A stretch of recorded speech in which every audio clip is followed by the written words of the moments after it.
మొత్తానికి నిన్న రాజగోపాల్ రెడ్డి గారు చేసినటువంటి కామెంట్స్ కొంత హాట్ టాపిక్గా మారినాయి.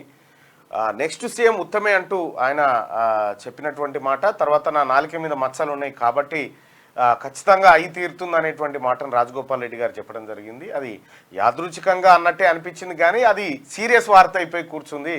ఆయన ఏదో సమస్యను వివరిస్తూ మంత్రి గారు అన్నారు, ముఖ్యమంత్రి గారు అన్నారు. ఇక అన్న కాబట్టి ఎట్లాగో నువ్వు ఎట్లయినా అవుతావు, మంది ముఖ్యమంత్రి అవుతావు, నా నోటి నుంచి వచ్చిందంటే నా నాలుక మీద మచ్చలు ఉన్నాయనేటువంటి మాట అక్కడ ఏది ఆయన చెప్పినప్పటికి కూడా అయితే బయటి సమాజానికి అర్థమైనటువంటి అంశం కాంగ్రెస్లో ఏదో జరుగుతుందనేటువంటి ఒక చర్చ, అనర్థమైనటువంటి చర్చ ఒకటి లేవనెత్తి దారితీసింది అక్కడ. దాంతో కొంత గందరగోళ పరిస్థితి నెలకొంది. అయితే నేను పక్కకే ఉన్న రాజగోపాల్ రెడ్డి గారు మాట్లాడేటప్పుడు అయితే యాదృచ్ఛికంగానే అన్నాడు, నేనే సాక్ష్యం. కాకపోతే ఈ చర్చకు దారితీసింది లేదు, ఆయన ఇంకొక వర్గం ఏమంటుందంటే లేదు ఆయన మంత్రి పదవి కోసం అందరిని అట్లా కాకాబడుతుండు అనేటువంటి మాట వాళ్ళు చెప్తా ఉన్నారు. సరే, ఏదేమైనప్పటికీ కూడా అది యాదృచ్ఛికమైనటువంటి చర్చ. దాని మీద యాదృచ్ఛికంగా అన్నటువంటి మాటని దాని మీద ఇంకా ఇండెప్త్కి కూడా ఎవరు పోవాల్సినటువంటి అవసరం లేదు, ఎందుకంటే నేను ప్రత్యక్షంగా అక్కడే ఉన్నా కాబట్టి. సో నిన్న మొత్తానికి గంధమల్ల రిజర్వాయర్ని ప్రారంభించబోతా ఉన్నాం, పనులు ప్రారంభిస్తాం త్వరలోనే అని చెప్పి ఆలేరు నియోజకవర్గానికి సంబంధించి ఉత్తమ్ కుమార్ రెడ్డి గారు నిన్న ప్రకటన చేయడం జరిగింది. దాన్ని 1.4 TMC బ్యాలెన్సింగ్ రిజర్వాయర్ నిర్మించబోతా ఉన్నారు. దాదాపు 54,000 ఎకరాల ఆయకట్టు తద్వారా వచ్చేటువంటి అవకాశం ఉంది. దానికి న్యాచురల్ రిసోర్సెస్తో పాటు మరికొన్ని నీటి వనరులు అందుబాటులో ఉన్నాయి కాబట్టి అది సాధ్యమయ్యేటువంటి ప్రాజెక్టుగా నిన్న ఈఎన్సీ గారు అలాగే మిగతా అధికారులు కూడా సూచించడం జరిగింది. దాంతోపాటు గంధమల్ల రిజర్వాయర్ దేవాదులను పూర్తి చేయబోతున్నట్టుగా తెలియజేశారు. ఏది నిన్న భువనగిరిలో జరిగినటువంటి ఏది రివ్యూ కార్యక్రమంలో ఇది. ఇక బునాదిగాని కాలువను కూడా పూర్తి స్థాయిలో నిర్మించి మొత్తం ఇక్కడ భువనగిరి నియోజకవర్గానికి వాటర్ ఇచ్చేటువంటి అంశాన్ని కూడా నిన్న పరిశీలించడం జరిగింది.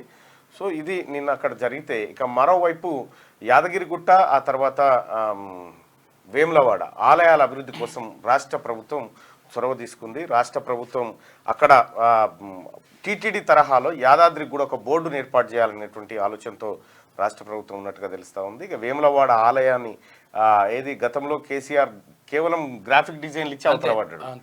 సో ఆ పరిస్థితి లేకుండా వాటిని వేములవాడ ఆలయాన్ని అంగరంగ వైభవంగా నిర్మించేందుకు రాష్ట్ర ప్రభుత్వం చర్యలు తీసుకుంటుందని చెప్పి కీసరగుట్ట అక్కడ ఏది ఎవరైనా రామప్ప టెంపుల్ తరహాలో కీసరగుట్ట పునర్నిర్మాణం చేపట్టాలని కూడా శైవ క్షేత్రంగా అది ఉంది.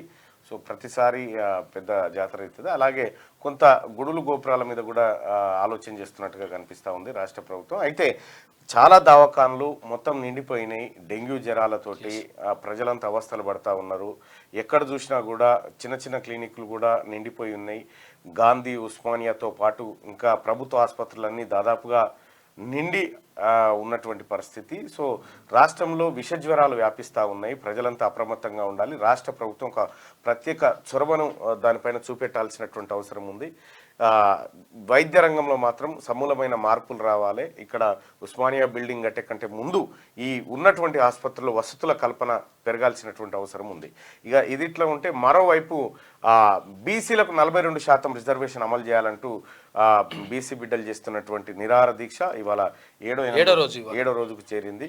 సో వాళ్ళు ఇంకా నిరాహార దీక్షను కొనసాగిస్తున్నారు గాంధీ ఆసుపత్రిలో. సో అదట్లా ఉంటే ఇక నిన్ననో మొన్ననో హైదరాబాద్లో భారీ వర్షాలు పడతాయి అని చెప్పి నిన్న వాతావరణ కేంద్రం చెప్పింది. నిన్ననే చెప్పింది. పడే వాన పల్లె కొంచెం ఇట్లా డల్లు పడ్డ చిత్తుపొత్తు కార్యక్రమం లెక్కనే ఉన్నది. ఇక ఇవాళ కూడా మళ్ళీ ఏమో రాసిరు, భారీ వర్షాలు ఉన్నాయని రాసిరు. కానీ ఇక నమ్మబుద్ధి అయితే లేదు అప్పట్లెక్క. ఎందుకంటే అల్పపీడనం మరి అటే పోతుంది ఇటే వస్తుందో ఏం అర్థమైతలేదు. భారీ వర్షాలు అంటున్నారు. ఈ వర్షాల సంగతి ఏందో అర్థమైతలేదు. మళ్ళా శ్రీశైలం గేట్లు, నాగార్జున సాగర్ గేట్లు అయితే మళ్ళా కొలాయించారు. లైక్ చేయండి,